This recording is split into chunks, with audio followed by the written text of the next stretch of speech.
بسم الله الرحمن الرحيم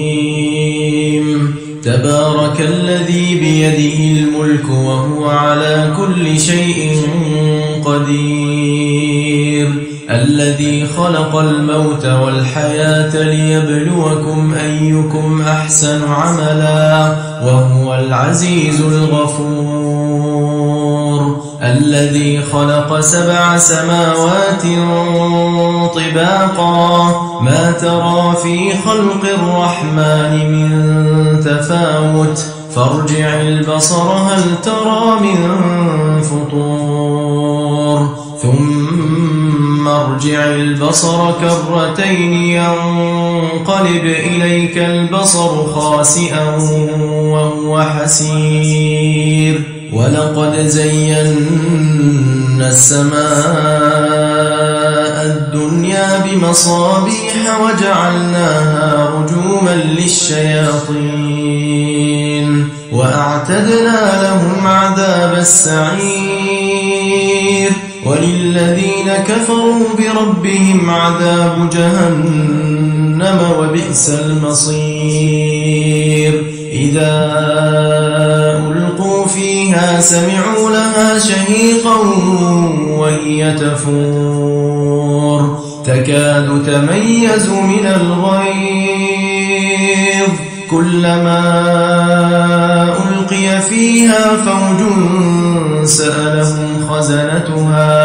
سألهم خزنتها ألم يأتكم نذير قالوا بلى قد جاءنا نذير فكذبنا وقلنا ما نزل الله من شيء إن أنتم إلا في ضلال كبير وقالوا لو كنا نسمع أو نعقل ما كنا في أصحاب السعير فاعترفوا بذنبهم فسحقا لأصحاب السعير إن الذين يخشون ربهم بالغيب لهم مغفرة وأجر كبير وأسروا قولكم أو اجهروا به إنه عليم بذات الصدور ألا يعلم من خلق وهو اللطيف الخبير هو الذي جعل لكم الأرض ذلولا فامشوا في مناكبها وكلوا من رزقه وإليه النشور أأمنتم من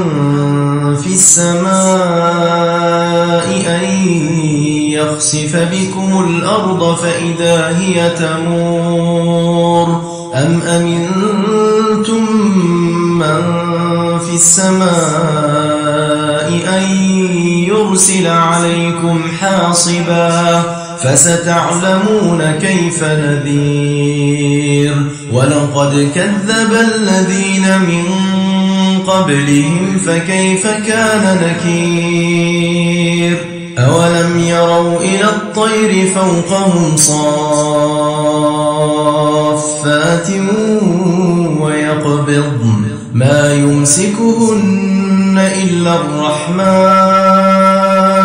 إنه بكل شيء بصير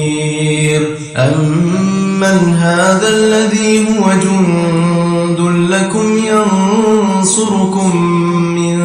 دون الرحمن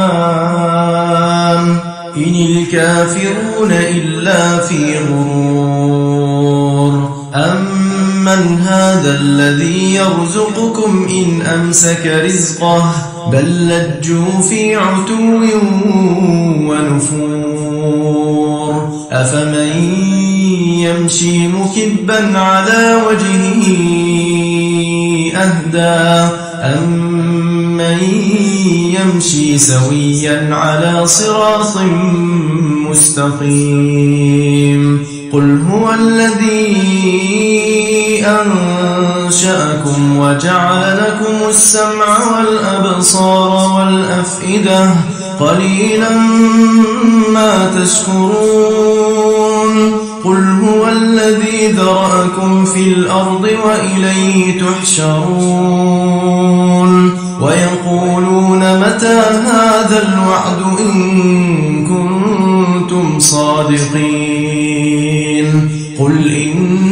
إنما العلم عند الله وإنما أنا نذير مبين فلما رأوه زلفة سيئت وجوه الذين كفروا وقيل هذا الذي كنتم به تدعون قل أرأيتم إن أهلكني الله ومن